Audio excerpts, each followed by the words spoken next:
Ayan mga boss, bumili tayo sa farm. Napatunayan na. Marami silang napatunayan, kaya sa farm tayo bibili. Tapos, nung nabili ko na, breed ko, ito sasabihin mo, ang mahal-mahal ng benta mo. Wala ka pa namang napapatunayan. Kaya nga tayo bumibili sa farm, di ba? Kasi sila nang bahala magpatunay doon.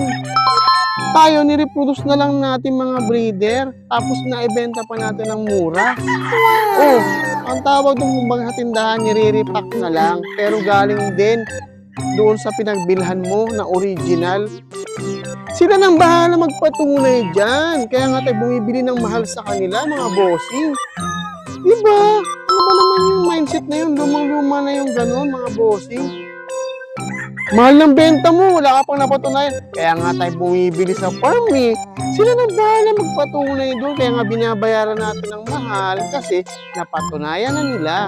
Ang nangyari lang, nireproduce ko lang yung palahi nila at mga panlaban nila. O, di ba? Ito rin yun. Sila lang din yun, mga bossing. Ay, nako. Diyan ka na nga.